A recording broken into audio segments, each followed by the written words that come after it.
નમસ્તે વિદ્યાર્થી મિત્રો, ડિજિટલ વિદ્યાલય યુટ્યુબ ચેનલમાં તમારું સ્વાગત છે. વિદ્યાર્થી મિત્રો, આજના વિડીયોમાં આપણે વાત કરવાની છે કે તમારી બોર્ડની પરીક્ષા નજીક છે, તો બોર્ડની પરીક્ષામાં ઉપયોગી બને એમ એટલે આપણે મોસ્ટ આઈએમપી પેપર છે વિષયવાસ જોવાના છીએ. આગળના વિડીયોમાં આપણે વિજ્ઞાનનું પેપર જોયું હતું. આ વિડીયોમાં આપણે બોર્ડ પરીક્ષા તમારી માર્ચ 2024ની છે એના માટે મોસ્ટ આઈએમપી પેપર વિષય તમારો ગણિત બેઝિક જે છે એનું પેપર છે આપણે જોશું. બરાબર, ખાસ આ બધા મોસ્ટ આઈએમપી પેપર છે એના પેપર અને સોલ્યુશન માટે આપણી ચેનલ સાથે જોડાઈ જાઓ.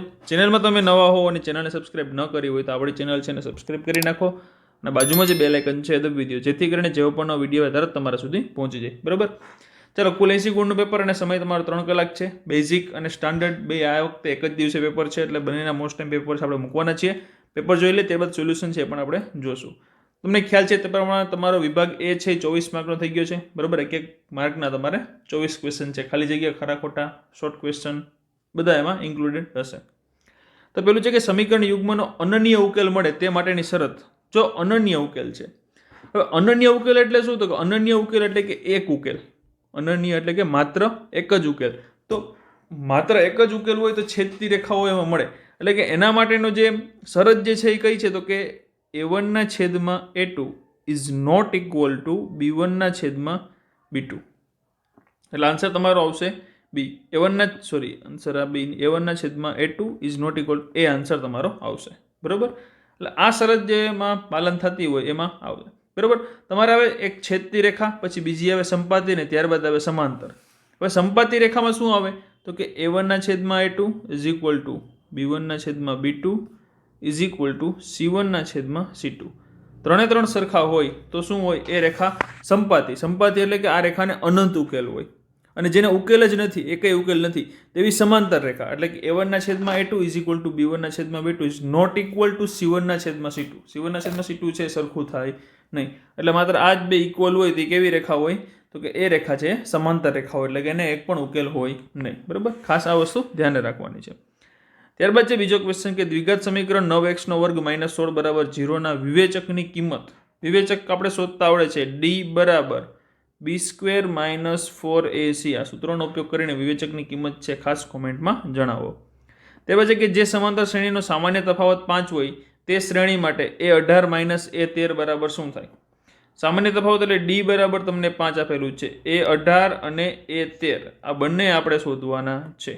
તો આ a18 એટલે a પ્લસ તમે 19d લખી શકો, પણ આપણી પાસે a નથી ને, અહીંયા તમે a પ્લસ 12d લખી શકો. આ બેને સરખાવી દો, બાદબાકી કરો અહીંયા તમે. બરાબર, એટલે a કેન્સલ થઈ જાય. તમને d આપેલો છે એટલે ગમે એક કિંમત તમને અહીંયા મળી જાય, એની ઉપરથી તમે આન્સર છે મેળવી શકો. પછી a05 b30 અને c35 શિરોબિંદુ ધરાવતો ત્રિકોણ abc ખાલી જગ્યા છે.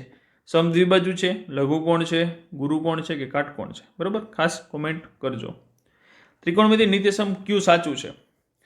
પેલું છે કે 1 + sin² θ is equal to cos² θ. તો આમાં તમે આમ આવે કે sin² θ plus cos² θ is equal to 1, એટલે આ પેલું નિત્યસમ છે, ખોટો છે. બરાબર, તે પછી કે 1 - cosx² θ is equal to cot² θ.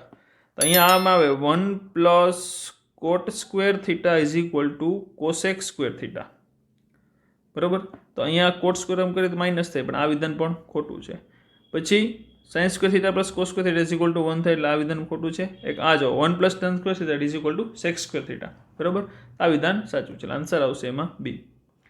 ત્યારબાદ છે કે માહિતીમાં બહુલકીય વર્ગ કયો છે? આ બહુલકીય વર્ગ કયો હોય તમને બધાને ખ્યાલ છે કે જેની આવૃત્તિ સૌથી વધારે હોય એ બહુલકીય વર્ગ હોય. તમને આમાં આન્સર મળી ગયો, એટલે આન્સર છે ખાસ કોમેન્ટ કરજો. બરાબર, ચાલો, ત્યારબાદ છે ખાલી જગ્યા છે પૂરવાની છે. પેલું છે કે જો xy અને z ભિન્ન અવિભાજ્ય પૂર્ણાંક હોય તો તેમનો લસા ખાલી જગ્યા થાય. xy z ભિન્ન અવિભાજ્ય પૂર્ણાંક હોય.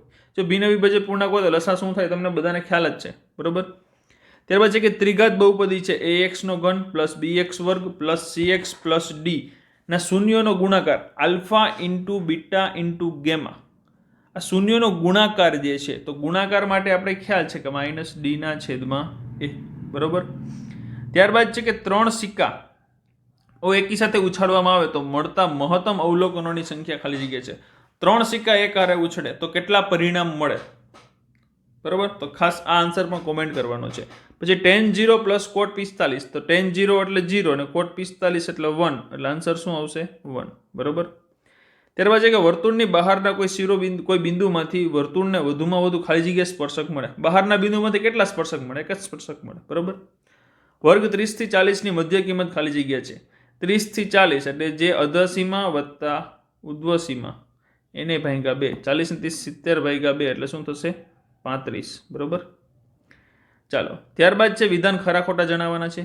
20a² અને 30ab² નો ગુસા 10a²b² છે. વિધાન સાચું છે કે ખોટું એ જણાવવાનું છે. બરોબર. ત્યારબાદ ખાસ ક્વેશ્ચન જોશે. ક્વેશ્ચનનું સોલ્યુશન તમારે કરવાનું છે. ન થાય તો કોમેન્ટ કરજો, આપણે સોલ્યુશન પણ મૂકશું. બરોબર. અત્યારે પેપર જોઈએ છીએ, ઓવરવ્યૂ તમને આપતો જઈશ. સોલ્યુશન તમારી જાતે કરવાનું છે અને પછી સોલ્યુશનનો વિડીયો પણ અલગથી મૂકીશ. 14મો છે કે આકૃતિ y બરાબર p(x) નો આલેખ દર્શાવે છે કે તેના પરથી p(x) ના શૂન્યોની સંખ્યા 2 છે. y બરાબર p(x) નો આલેખ દર્શાવેલ છે અહીંયા. બરોબર. શૂન્યોની સંખ્યા કેટલી છે? 2 છે. એમ કે છે શૂન્યોની સંખ્યા 2 છે. સાચું છે ખોટું એ કહેવાનું છે. જો સમીકરણ 8x + 3y + 5k બરાબર 18 નો એક ઉકેલ 1 0 હોય તો k ની કિંમત શોધો. એટલે x બરાબર 1 અને y બરાબર 0 મૂકો એટલે 8 આવશે અને આ તો 0 એટલે નીકળી જશે ને પ્લસ શું આવશે? 5k બરાબર આવશે 18. 18 માંથી 8 જાય તો શું વધશે? 5k બરાબર 10. તો k બરાબર આવશે 2. k ની કિંમત -2 કીધી છે તો આપણે આન્સર શું આવશે? અહીંયા +2 આવશે. બરોબર. આ વિધાન કેવું છે? ખોટું છે.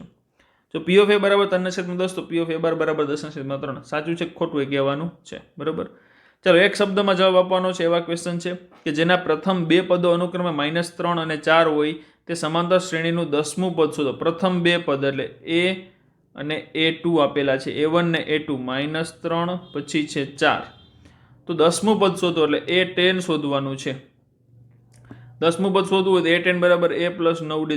સૌથી પહેલા તફાવત શોધવો પડે તમારે. પેલું બીજું પદ, આના પર ત્રીજું પદ શોધી શકો તમે. બરોબર. તો એના આધારે તમારે આ રીતે તમે જવાબ આપી શકો છો. બરોબર. પછી a5 - 2 અને b7 10 ને જોડતા રેખાખંડના મધ્ય બિંદુના યામ શોધો. મધ્ય બિંદુના યામ શોધવાના છે. એમ વાળું સૂત્ર છે, ઉપયોગ કરવાનું છે. સમતોલ પાસાને એક વખત ઉછાળતા તેના પરનો અંક 3 થી નાનો હોય તેની સંભાવના જણાવો. સમતોલ પાસો એક વખત ઉછાળતા પરિણામ કેટલા મળે અને અંક છે 3 થી નાનો હોય એની સંભાવના જણાવવાની. સાવ સરળ ક્વેશ્ચન છે. પ્રથમ 5 અવિભાજ્ય પ્રાકૃતિક સંખ્યાનો મધ્યક. પ્રથમ 5 અવિભાજ્ય પ્રાકૃતિક સંખ્યા કીધી છે. પ્રથમ 5 અવિભાજ્ય. બરોબર. ત્યારબાદ જોડકા જોડવાના છે. 5 રૂપિયાના સિક્કાનું ઘનફળ અને r ત્રિજ્યા ધરાવતા ગોળાનું ઘનફળ. ગોળાના ઘનફળનું સૂત્ર બધાને યાદ છે, 4/3 πr². બરોબર. 5 રૂપિયાના સિક્કાવાળો ખાસ કોમેન્ટ કરીને જણાવજો. વર્તુળનો પરિઘ ભાગ્યા વ્યાસ. વર્તુળનો પરિઘ શું થાય તો કે 2πr. વ્યાસ એટલે શું થાય તો કે ત્રિજ્યાના બમણા. 2 2 ગયા r ગયા ખાલી શું આવ્યું? પાઈ. બરોબર. એટલે આમાં આવશે પાઈ. પછી વર્તુળનું ક્ષેત્રફળ ભાગ્યા વર્તુળનો પરિઘ. વર્તુળનું ક્ષેત્રફળ શું થાય તો કે πr² અને પરિઘ થાય 2πr. તો પાઈ ગયા, એક r ગયો એટલે શું વધ્યું? r/2. આન્સર આવશે b. બરોબર. ચલો વિભાગ બી. વિભાગ એ ના 24 ક્વેશ્ચન પૂરા. વિભાગ બી જોઈએ. દ્વિઘાત બહુપદી 5y² + 7y ના શૂન્ય શોધવાના છે. શૂન્ય શોધતા બધાને આવડે, સાવ સરળ છે, એમાં કાંઈ અઘરું નથી. બરોબર. પછી જે 26મો દ્વિઘાત બહુપદીના શૂન્યનો સરવાળાનો ગુણાકાર 1/4 ને -1 હોય તે દ્વિઘાત બહુપદી મેળવો. ગુણાકાર અને સરવાળા ઉપરથી મેળવવાનું છે. શૂન્યનો સરવાળો, શૂન્યનો ગુણાકાર. b/a અને -c/a અને -b/a. બરોબર. આ એનો સરવાળો ગુણાકાર છે, એની ઉપરથી શોધી શકાય. અવયવીકરણની રીતે ઉકેલવાનું છે. 6x² - x - 2. એ પણ સાવ સરળ દાખલો છે. આ બધા દાખલા મોસ્ટ ટાઈમ બીજે ખાસ મિત્રો કરજો. સમાંતર શ્રેણીના દાખલા વધારે છે. સમાંતર શ્રેણી 7 13 19 205 પદોની સંખ્યા શોધો. આ શ્રેણી એક આપેલી છે. પેલું પદ 7 છે, છેલ્લું પદ 205 છે. તો પદની સંખ્યા શોધવાની છે. એટલે an શોધવાનો છે આપણે. કેટલા પદ છે મીન્સ કે અહીંયા n શોધવાનો છે. n બરાબર શું થશે? બરોબર. ત્યારબાદ જે સરવાળો કરવાનો છે, આ બધાનો સરવાળો એટલે SN વાળું સૂત્ર. SN બરાબર n/2 કૌંસમાં 2a + n - 1 × d. બરાબર. આ સૂત્રનો ઉપયોગ કરી અને સરવાળો શોધવાનો છે. બિંદુ આપેલા છે P3 2 અને Q -2 -3 વચ્ચેનું અંતર શોધવાનું છે. અંતર શોધતા બધાને આપણે સાવ સરળ સૂત્રો મૂકીને કરશો તરત આન્સર તમને મળી જશે. પછી -4 6 અને બિંદુઓ a -6 10 અને b 3 - 8 ને જોડતા રેખાખંડનું કયા ગુણોત્તરમાં વિભાજન કરે છે એ કહેવાનું છે. બરોબર. પછી cos a બરાબર 1/2 હોય તો tan a શોધવાનું છે. cos a ઉપરથી tan a છે મળી જાય આરામથી. બરોબર. પછી ચકાસો કે 1 - 2 sin² 30 બરાબર 2 cos² 30 - 1 સાબિતી કરવાની છે. બરોબર. ત્યાર પછી આપેલી આકૃતિમાં ત્રિકોણ એબીસીમાં ખૂણો બી કાટખૂણો છે. ખૂણો બી કેવો છે? કાટખૂણો છે. ખૂણો એ 30 નો હોય ને બીસી બરાબર 6 સેન્ટીમીટર હોય, તો એબી અને એસી છે એ શોધવાનું છે. જો અહીંયા તમને બીસી જે આપેલું છે એ કેટલું આપેલું છે? 6 સેન્ટીમીટર. આ 30 નો ખૂણો આપેલો છે, આ 90 નો છે, તો tan એનો ઉપયોગ કરો, sin એનો ઉપયોગ કરીને તમને અહીંયા આન્સર છે મળી જશે. બે ઘન પૈકી પ્રત્યેકનું ઘનફળ 64 સેન્ટીમીટર સ્ક્વેર છે, સેન્ટીમીટર ક્યુબ છે. આવા બે ઘનને જોડવાથી બનતા લંબઘનનું પૃષ્ઠફળ શોધવાનું છે. લંબઘનના પૃષ્ઠફળનું સૂત્ર મૂકો એટલે તરત આન્સર છે તમને મળી જશે. બરાબર, તમને ઘનફળ બેયનું આપી દીધેલું છે. 7 સેન્ટીમીટર ત્રિજ્યા અને 24 સેન્ટીમીટર ઊંચાઈ ધરાવતા શંકુની વક્ર સપાટીનું ક્ષેત્રફળ. શંકુની વક્ર સપાટીનું ક્ષેત્રફળ પહેલા તો બધા કોમેન્ટ કરીને જણાવી દો કેટલાને યાદ છે. સાવ સરળ સૂત્ર છે, દાખલો એક તો પૂછાશે જ એનો. પછી એક વર્ગીકૃત માહિતી માટે L બરાબર 125, F1, F0, F2 અને H બરાબર 20 હોય તો બહુલકનું સૂત્ર Z બરાબર, બહુલકનું સૂત્ર બધાને આવડતું હશે, બધી કિંમત આપી દીધેલી છે, માત્ર ખાલી તમારે કિંમત મૂકી અને આન્સર શોધવાનો છે, બીજું કાંઈ છે નહીં. બરાબર, ચાલો ત્યારબાદ આગળનું જે વિભાગ સી તરફ. વિભાગ સીમાં તમારે કેટલા પ્રશ્ન? 6 પ્રશ્ન લખવાના છે. 6 તરીને 18 માર્કનો છે. એમાં પેલું છે કે 2x + 3y બરાબર 11 અને x - 2y બરાબર -12 નો ઉકેલ લોપની રીતે શોધો, અથવા તો અને એવો કે શોધો જેથી y બરાબર kx + 3 થાય. બરાબર, તો પહેલા તમારે આ બંને સમીકરણ છે એની લોપની રીતે ઉકેલવાના છે. લોપની અને આદેશની રીત બે ફેમસ રીત છે, તો એમાંથી તમારે લોપની રીતે ઉકેલવાના છે. બરાબર, એટલે બે સમીકરણને સરખાવી દેવાના, સરખા કરીને એક પદ કેન્સલ કરી નાખવાનું. ત્યારબાદ 39માં સુરેખ સમીકરણ યુગ્મ સુસંગત છે કે નહીં ચકાસો. સુસંગત છે કે નહીં એના માટેની શરત છે આપણે સૌથી પહેલા જ જોઈએ. બરાબર, તે શરતોમાં પાલન થાય છે કે નહીં ત્રણેય તમારે કરવાના છે. બરાબર, સાવ સરળ છે, એમાં કાંઈ અઘરું છે નહીં. બરાબર, ત્યારબાદ છે 40મું કે સમાંતર શ્રેણીનું પ્રથમ પદ 5, અંતિમ પદ 45 ને સરવાળો 400 છે, તો પદોની સંખ્યા અને સામાન્ય તફાવત શોધો. જો પ્રથમ પદ એટલે કે a બરાબર 5 આપ્યું છે, પછી અંતિમ પદ એટલે L અથવા તો an પણ કહી શકો, કેટલું આપ્યું છે? 45, અને સરવાળો એટલે SN આપ્યું છે તમને 400, તો પદોની સંખ્યા અને સામાન્ય તફાવત શોધવાનું છે. એટલે તમે અહીંયા SN વાળું સૂત્ર મૂકો, SN બરાબર n/2 કૌંસમાં a + L, એટલે અહીંયા SN પણ આપેલું છે, n આપણે શોધવાનો છે, a અને L પણ આપણે આપેલું છે, એટલે તમને આન્સર મળી જાય. એની ઉપરથી તમને તફાવત એટલે D પણ મળી જાય. બિંદુ 2 - 5 અને -2 9થી સમાન અંતર આવેલ x અક્ષ પરનું બિંદુ મેળવો. બરાબર, ત્યારબાદ છે કે સમાંતરબાજુ ચતુષ્કોણ ABCDના 3 શિરોબિંદુ A 1 2, B 2 4 અને C 5 9 છે. ચોથા શિરોબિંદુ D ના યામ શોધવાના છે. ચોથા શિરોબિંદુના યામ આપણે શોધવાના છે. બરાબર, ત્યારબાદ છે કે વર્તુળના કોઈ બિંદુએ દોરેલ સ્પર્શક સ્પર્શ બિંદુમાંથી પસાર થતી ત્રિજ્યાને લંબ હોય સાબિત કરો. વર્તુળનો પ્રમેય છે, વર્તુળનો પ્રમેય છે. આ પ્રમેય છે ખાસ કરવાનો છે. મોસ્ટ IMP ક્વેશ્ચન છે, બોર્ડની એક્ઝામમાં 100% પૂછાયો છે. બે સમકેન્દ્રી વર્તુળોની ત્રિજ્યા 26 સેન્ટીમીટર અને 24 સેન્ટીમીટર છે. મોટી ત્રિજ્યાવાળા વર્તુળની જીવા નાની ત્રિજ્યાવાળા વર્તુળને સ્પર્શે છે, તો જીવાની લંબાઈ શોધવાની છે. માહિતીનો મધ્યક શોધવાનો છે. માહિતી આપેલી છે એની ઉપરથી મધ્યક કોઈ પણ રીતે તમે મધ્યક છે શોધી શકો છો. બરાબર, પછી એક પેટીમાં 1 થી 30 નંબર આપેલા, 1 થી 30 નંબર લખેલ ચિઠ્ઠીઓ છે. તેમાંથી એક ચિઠ્ઠી યાદચ્છિક રીતે પસંદ કરવા, તેના ઉપરનો અંક અયુગ્મ હોય, અવિભાજ્ય હોય ને 4 નો ગુણિત હોય, ઘટનાની સંભાવના શોધવાની છે. 1 થી લઈ અને 30 નંબર સુધી આપેલા છે. આની અંદર તમારે અયુગ્મ સંખ્યા, અવિભાજ્ય અને 4 ના ગુણિત છે એની સંભાવના શોધવાની છે.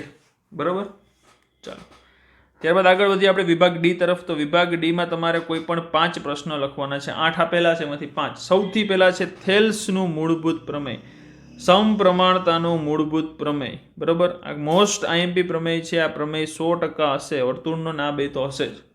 આવડે છે સમપ્રમાણતાનું મૂળભૂત પ્રમેય બધાને. બરાબર, આકૃતિ દોરો તમે. અહીંયા ત્રિકોણ ABC તમારો હોય, અહીંયા D અને E છેદે, આ બંનેને જોડી દેવાના, આ ત્રિકોણ એક લેવાનો, અહીંયા વેધ દોરવાના બંને ઉપર DM ને EN. બરાબર, એક બાજુ આ કવર કરવાની, પછી આ બાજુ કવર કરવાની, બેના ત્રિકોણના ક્ષેત્રફળને સરખાવી દેવાના. બરાબર, ત્યારબાદ છે સમલંબ ચતુષ્કોણ ABCDમાં AB સમાંતર CD. જો બિંદુઓ E અને F અનુક્રમે તેને સમાંતર ન હોય તેવી બાજુઓ AD અને BC પર એવા છે જેથી EF બરાબર AB થાય, તો સાબિત કરો કે AE ના છેદમાં ED બરાબર BF ના છેદમાં FC. આ સાબિત કરવાનું છે, આની મદદથી તમે કરી શકો. ત્યાર પછી કે એક કાટકોણ ત્રિકોણનો વેધ તેના પાયા કરતાં 7 સેન્ટીમીટર નાનો છે. જો કર્ણની લંબાઈ 10 સેન્ટીમીટર હોય તો બાકીની બે બાજુઓ માપો. સાવ સરળ છે, બરોબર. સમાંતર શ્રેણી આપેલું છે, 12મું પદ 4 અને 20મું પદ -20 હોય તો શ્રેણીનું nમું પદ શોધો. nમું પદ, nમા પદ માટેનું સૂત્ર બધાને યાદ છે, બરોબર. અહીંયા આ સૂત્રનો ઉપયોગ કરવાનો છે, n = a + n - 1 × d. એટલે બધા આન્સર તમને અહીંયા મળી જશે. એ પણ આપેલું, 12મું પદ આપેલું છે, 12મા પદ અને 20મું પદ આપેલું છે, એની ઉપર તમને પ્રથમ પદ મળી જાય, સામાન્ય તફાવત મળી જાય, બરોબર. આપેલ માહિતીનો મધ્યક છે એ 65.6 હોય તો ખૂટતી આવૃત્તિ વાળો એક દાખલો 100%, 100% એક દાખલો છે એ ખૂટતી આવૃત્તિનો હશે ને હશે જ. એટલે એ પણ કરી જ લેજો, બરોબર. ચાલો, ત્યારબાદ છે કે 50 કારીગરોના દૈનિક વેતનની માહિતીથી વધુ પ્રકારની આવૃત્તિવાળો છે આપેલ છે, તો માહિતીનો મધ્યસ્થ શોધવાનો. મધ્યસ્થ m = n/2 CF વાળું સંચય આવૃત્તિ n/2 - CF ના છેદમાં f, બરોબર, × h l+, બરોબર. એટલે આ તમારે થી ઓછા પ્રકારની કે થી વધુ પ્રકારની આવૃત્તિ છે એમાંથી મધ્યસ્થ શોધવાનો છે. ત્યારબાદ છે કે 52 પત્તાના ઢગલામાંથી એક પત્તું પસંદ કરવામાં આવે તો પસંદ કરેલ પત્તું લાલનો રાજા, પછી કાળા રંગની રાણી, લાલનો ગુલામ અને લાલ રંગવાળું પત્તું હોય, ઘટનાની સંભાવના શોધો. સાવ સરળ દાખલો છે. આ દાખલા પૂછાય છે 4 માર્કમાં, એટલે આ ચેપ્ટરના મોસ્ટ IMP દાખલા છે, બધા કરી લેજો, બરોબર. ત્યારબાદ છે કે બે સમતોલ પાસાને એકસાથે ઉછાળવામાં આવે, પાસા પરના અંકનો સરવાળો 7 થી ઓછો હોય, 16 થી ઓછો હોય, ગુણાકાર, અને બંને અંકો સમાન હોય, ઘટનાની સંભાવના અને શક્ય પરિણામ લખવાના છે, બરોબર. તો આ તમારું મોસ્ટ IMP પેપર છે. આ ક્વેશ્ચન, આ પેપરમાંથી ઘણા બધા ક્વેશ્ચન છે એ બોર્ડની એક્ઝામમાં પૂછાઈ શકે તેવા છે. તો ખાસ આ પેપર છે એનું સોલ્યુશન કરી લેજો. ન થાય તો કોમેન્ટ કરજો, સોલ્યુશન તમને ટૂંક સમયમાં મળી જશે, બરોબર. અને કંઈ પણ ડાઉટ હોય, કંઈ ન સમજાતું હોય તો ખાસ કોમેન્ટ બોક્સમાં કોમેન્ટ કરી દેજો. અને ચેનલમાં તમે નવા હોવ અને ચેનલને સબસ્ક્રાઇબ ન કરી હોય તો આપણી ચેનલ છે ને સબસ્ક્રાઇબ કરી નાખો અને બાજુમાં જે બેલ આઇકન છે દબાવી દો, જેથી કરીને જેવો પણ કંઈ નવો વિડીયો આવે તરત તમારા સુધી પહોંચી જાય. ચાલો મિત્રો, મળીએ આપણે નવા વિડીયોમાં. આવજો મિત્રો, જય હિન્દ, જય ભારત.